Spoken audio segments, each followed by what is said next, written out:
Yo, what's up mga ka-Cop Lights and Sound? So gusto nyo bang gumawa nitong tour case para sa inyong mga minamahal na mixer? So without further ado, let's go! Alright guys, so ito na nga yung mga tabas natin para sa ating tour case sa ating Joson Hawk 16 analog mixer. So halimbawa, ito yung mixer natin guys, halimbawa ito. So ito yung magiging side natin or yung dito natin ilalagay. Ayan, so yung sukat nito guys is 45.7 cm by 15.2 cm. Okay, and then next, so same lang guys sa dalawa kasi dalawa yung side. Okay, so eto naman yung front at saka back, bale yung dito at saka dito. Okay, so same lang sila ng size. Ang size niya is 69.7 by 15.2 cm. Okay, next is itong top and bottom naman. Ayan, so top at saka dito sa bottom. Okay, yung sukat niya is 66 by 45.7 cm. Ayan. Okay. Alright, so build na tayo. Let's go!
Okay guys, so ito na yung itsura ng ating tour case.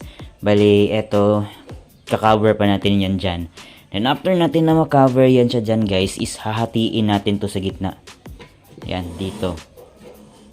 Hahatiin natin yan sa gitna. Ayan.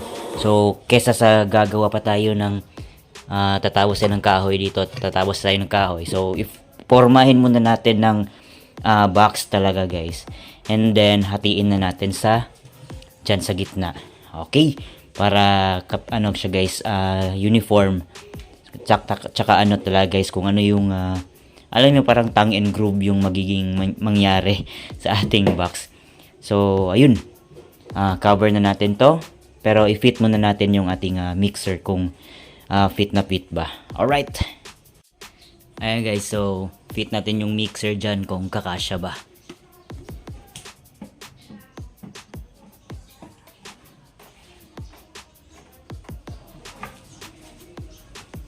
Alright, so kasyang-kasya guys. Alright. Alright. Okay, so takip na natin yan dyan. Alright.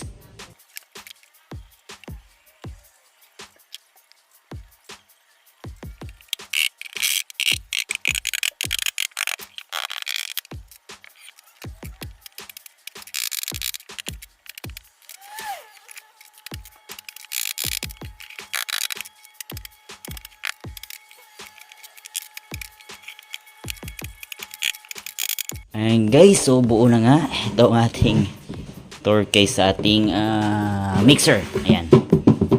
Okay, so ang next na naman natin is hahatiin natin siya. Ayan, hahatiin natin siya gamit lang ng jigsaw. Alright. Alright, so di ko na ipakita yung paghati natin dito guys. Okay, pakita ko na lang pag na-separate na natin. Alright. Alright guys, so tapos na nga makat itong ating tour case. Ayan. Oh, nakat na siya guys. So, i-fit natin ulit kung saktong-sakto ba. Ayan. Alright. Fit natin guys. Alright, saktong-sakto guys.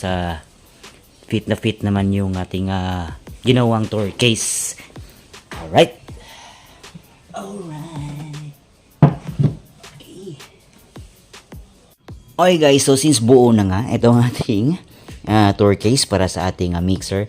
So hindi ko na minasiliyahan na lang guys kasi hindi naman makikita yung mga imperfection kasi lalagyan din naman natin ng aluminum angle bar dyan, no? Ayan, so textured tayo. Hindi ko na nilihaan guys kasi yun lang, hindi lang tinatamad ako. So huwag yung gayahin guys sa lahat ng mga beginner. Huwag yung gayahin yun. Alright. Okay, so yung mixer natin dito, ano lang guys, tile adhesive, tapos sinala ko para hindi masama yung mga malalaking bato. Ayan, tapos wood glue and then tubig. Damihan nyo lang yung wood glue guys. Siguro ito hindi ito umabot ng 1 kilo kasi maliit lang naman yung i-textured natin, no? So, let's say 1 kilo na lang. Okay. Tapos sa wood glue, damihan nyo na sa mga 300 ml. Then tubig, haluin nyo. Kung meron pa kayong elastomeric paint na itim, mas maganda. Okay, pero kung wala, okay lang din. Okay, so wala nang masyadong special guys sa ating ginagawang tour case. So, let's go!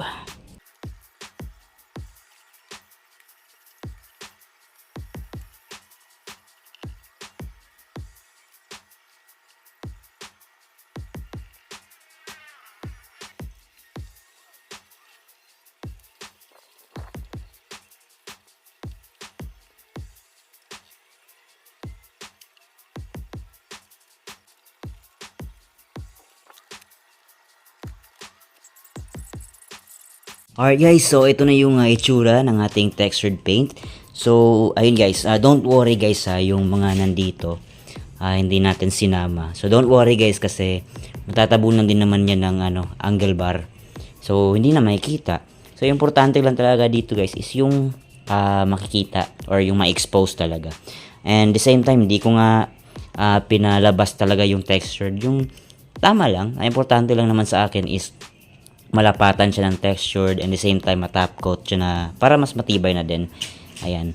Hindi ito nga guys, hindi na natin pinalabas talaga yung textured. Konti-konti lang talaga, yung small profile lang talaga. Ayan. Okay, so bilad lang natin sa araw kahit na walang kaaraw-araw guys. Ayan, hindi siya 1 PM pa lang guys pero hindi siya ganun kainit. Medyo malamig yung natin ngayon, klima. Ayan. So, bilad natin sa araw kahit papano. And then, pag matuyo siya guys, lihaan natin. Okay? Alright.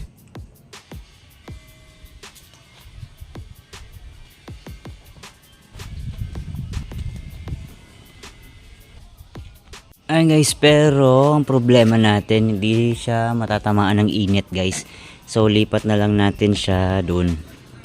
Ayan, makiano tayo ng space. Alright, let's go.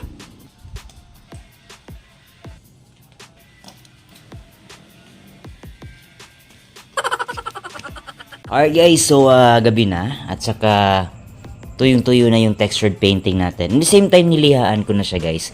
So, hindi ko na pinakita yung proseso ng pagliha. Ayan, so pino na siya guys. Merong textured konti pero pino siya. Wala kang masyadong mararamdaman na ang tawag dito, textured. Okay? Ayan, so simpleng-simple lang guys. Alright? Okay, so proceed na tayo sa top coat guys. Diba last is tapos na natin tong na textured and nalihaan. Okay? So proceed na tayo sa top coat. So wala na akong ginamit. Hindi na ako maggamit ng tawag nito, yung spray gun. Ayan. So roller na lang guys. Ayan.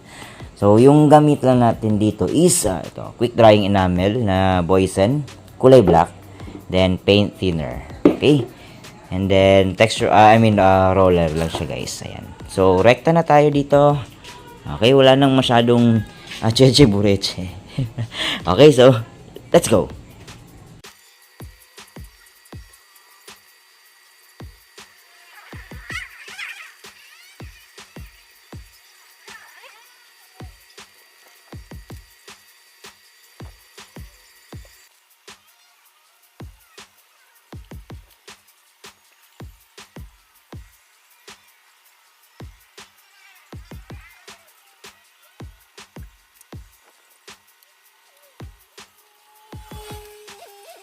Ayan guys, so first coat pa naman. Ayan. Medyo pangit pa kasi sinipsip pa ng kahoy ng ating pintura. Alright guys, so tuyo na siya. Ayan. Ayan, goods na ako dyan. So, proceed na tayo sa paglagay ng ating mga angle bracket dyan. Okay, so let's go!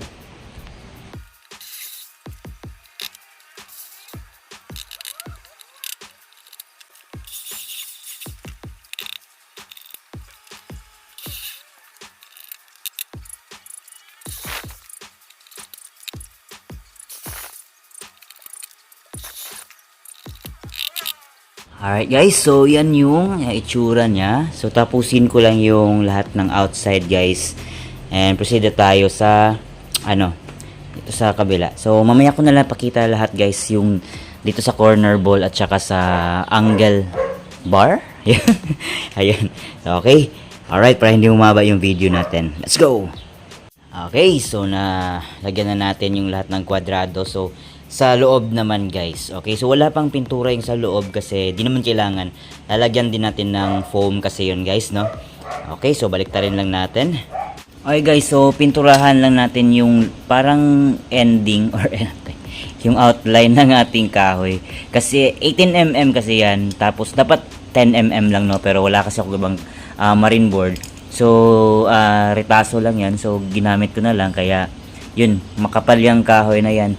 At saka klarong-klaro yung kahoy kahit na matakpan natin ng aluminum, no. So pipinturahan na lang natin ng black kahit na yung mga gilid lang guys. Okay? Alright.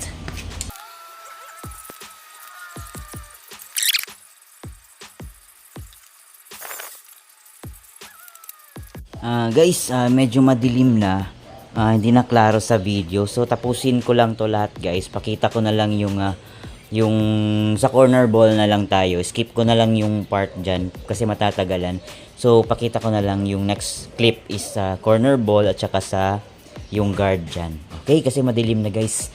Alright. Okay guys, so na corner na natin. Nalagyan na natin ng angle or yung aluminum. So maglalagay na tayo dito ng ganyan, corner ball at saka ito. Ayan. O lalagyan pa din natin ng ganito guys. Ayan, dyan. Okay, so let's go.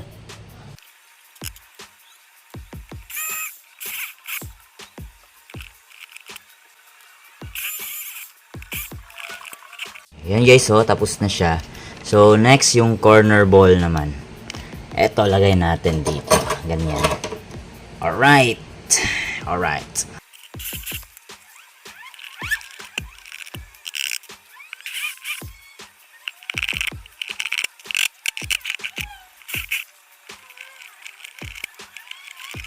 Ayan guys, so tapos na siya. Alright. So tapusin ko lang lahat ng corner guys and pakita ko sa inyo. Alright. Alright guys, tapos na. Ayan. Lagyan na natin ng corner ball at saka angle corner guard. Ayan. Okay, so isa pa lang. So tapusin ko lang yung isang takip din guys ha. Okay. Alright, excited na. Okay guys, ayan siya guys, no. Tapos na. So maglalagay na tayo ng yung handle at saka yung mga hinges niya guys at saka lock niya guys. Ayan, so let's go.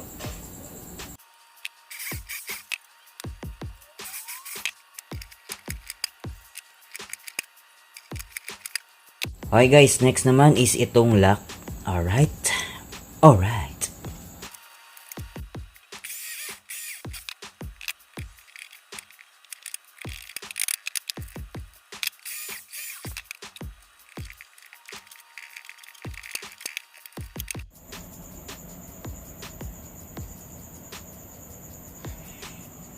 Last na talaga guys, itong handle na lang niya. Alright.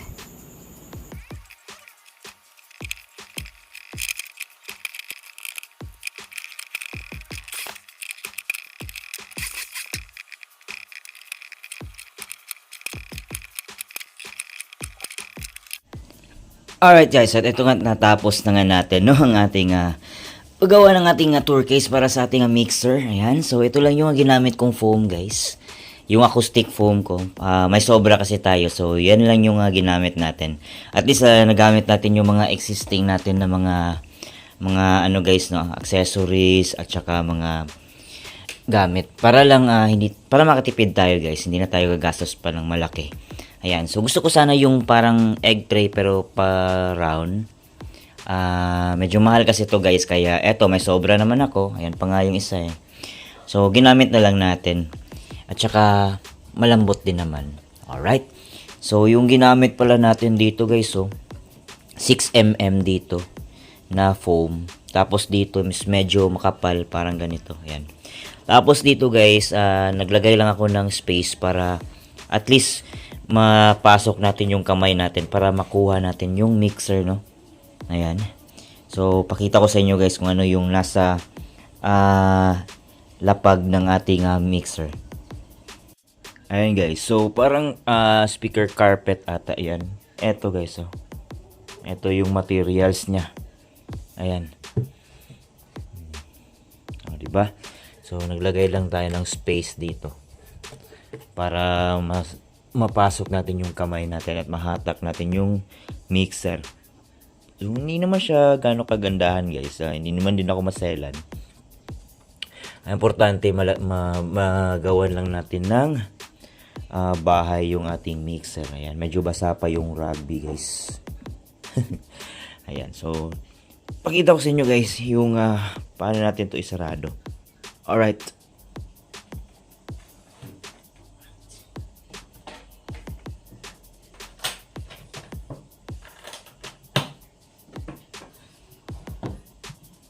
Wow!